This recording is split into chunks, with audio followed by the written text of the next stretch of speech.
Katie, it's great to see you as we've had a preseason camp now starting to wind down on this final Thursday of the final week before game week. Just overall, what have we learned about the Crimson Tide the last few weeks? Yeah, it's been the biggest news, obviously, in fall camp was when Alabama named Ty Simpson the starter at quarterback. That was kind of the anytime there's a quarterback battle, that's what everyone wants to talk about. The coaching staff had basically hinted, back at the end of spring that Ty was the guy if the season started tomorrow, but he hadn't won the job yet, and then he did win the job, and so I think that gave fans maybe a little bit of assurance, a positive feeling going into the season, and then. After the second scrimmage, there was the Jam Miller injury, but we'd been talking throughout camp about how deep that Alabama running back room was. And so I think overall the vibes, which, this is still the talking season until a game happens, but I think the vibes are very positive surrounding Alabama right now. The defense seems really comfortable in year two under Kane Womack. Just the coaching staff has talked a lot about the continuity between the staff and the roster this season. And so, yeah, it's a lot of seemingly positive things around the team right now. For so long regarding the quarterback competition, we heard from either Ryan Grubb, Kalen DeBoer, maybe some different players on the offensive side of the ball. But once that news was made official, finally got to talk to Ty Simpson. Just in your interaction, getting to be around him, just what do you feel like his confidence level is heading towards the season as he gets ready for this new role? Yeah, I feel like he seems really confident, mature, and ready for the job. It's been talked about a lot how he's really an anomaly in today's college football. He was a five-star, stayed at the same school for 3 years without starting. That just doesn't happen anymore. And so he's had a different offensive coordinator every year, I believe. So it's not that it's necessarily the same offense, but he's been learning from some of these same coaches. He's been sitting behind some great quarterbacks, and so the team, every other player we talk to believes in his leadership. They've talked about how he's not afraid to get on to guys. When he talks to us, he seems very humble, more on the quiet side, but apparently he doesn't have a problem getting after guys. Ryan Grubb described him as fiery, and so he seems like he's ready for that role. Leadership wise, and then confidence wise, and then skill wise on the field too. Or I don't think he would be the guy that the coaching staff named. Well, you mentioned the other huge news of camp, Jam Miller getting an injury in the second scrimmage for the Crimson Tide. So, how does that shake things out in terms of what we could see in the running back rotation week one against Florida State?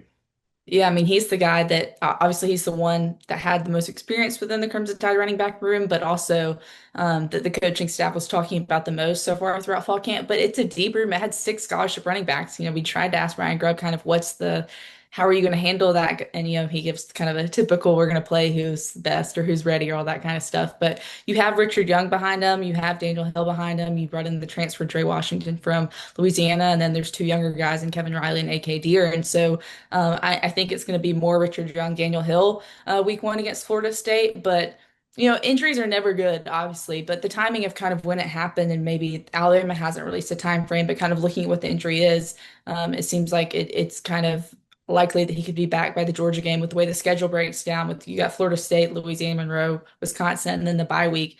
It hopefully gives him time to get healthy and get ready to be back. And then it'll give these younger guys, or even some of the older guys like Richard Young, more of a in-game experience opportunity to prove themselves and kind of develop that depth behind Jay Miller. And so it does shake things up, but I think Alabama has some good options behind Jay Miller. Then on the defensive side of the ball, I feel like there's a lot we do know about with so many players returning, but how have you seen that group take steps forward over the last few weeks? Yeah, it was talking to Kane Womack, I think last week he was talking about how the secondary, just how that's basically a complete 180 from where they were last year with you had Malachi Moore was like the only guy that had really ever played at Alabama in the secondary, and then now you're bringing back Damani Jackson, you're bringing back Xavier Brown, and you're bringing back Deshaun Jones. Like there's a lot of guys that are coming back, and then there's young guys like Dijon Lee that are stepping up. And so the secondary, you also have Bray Hubbard, guys like that are coming back. Keon Sabb, you have so much experience and talent coming back in the secondary that it's so different than where it was a year ago. And then Alabama has like probably the most experienced like inside linebacker trio in the country with Deontay Lawson, Nakai Hill Green, the transfer from Colorado, and Justin Jefferson. And Justin Jefferson and Deontay Lawson were two guys that Alabama was not expecting to come back this season, but with Deontay's injury and then Justin Jefferson getting the extra JUCO year because of the Diego Pavia ruling, it just Alabama has so much experience there. And then up front on the D line, you have guys like Tim Keenan that have been there for a while, Jamarian Latham that's kind of switching around to different roles.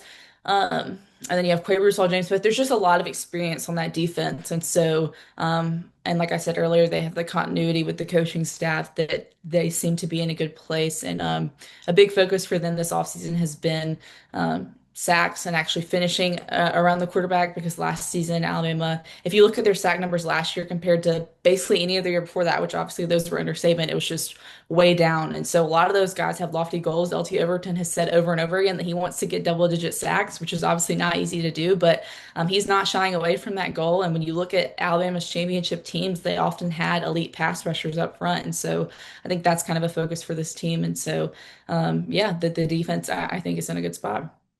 So let's look at the offense, the defense, a lot of conversation about that in camp, but are we talking enough about special teams considering how it may impact games these early few weeks? Yeah, I think that's kind of the biggest concern maybe around the team right now. Just Kalen DeBoer talked about back at SEC Media Days. This is an area where Alabama doesn't have a lot of experience returning. We've talked about the offensive defense, the guys coming back, but you lost your kicker, punter, and long snapper. And so, Kalen talked after the second scrimmage about how he was disappointed, how Connor Talty was not able to make some of his field goals in the stadium, how well he had been doing in the facility during practice, and then it didn't translate to the field. And obviously, the games are going to happen in the stadium on a field. And so that I think is a little bit of a concern just where Alabama is at on special teams as far as the kicking game. I think they like what they have kind of in punt return and kick return. But, um, I talk about some of Saban's championship teams, the pass rush. A lot of Saban's championship teams didn't have the best special teams. You want to be able to have good kicker that can make kicks for you in the clutch. But I think it was the maybe 2018 or 2019 season. I think it was 2018 when Alabama lost to Clemson in California. But that season, I think Alabama missed more extra points than any other team, but had like the best offense in the country. So you obviously want to have a kicker you can rely on. But I don't know if Alabama is necessarily going to have as reliable special teams as they've had the last couple of years with James Burnip and Will Reichard and then Graham Nicholson last year. That's certainly worth keeping an eye on as we get into game week preparations. Alabama against Florida State again coming up next week. What are some other storylines you're going to be monitoring as the week goes along until we're all in Tallahassee? Yeah, I think the offensive line is kind of an interesting thing that's kind of one of the key positions that Alabama's kind of still figuring out, or at least maybe they figured it out but haven't shared it with the media yet. You have Jaden Roberts, who started at right guard the last two seasons. He's missed some time in camp with a concussion. Will he be ready to go week one?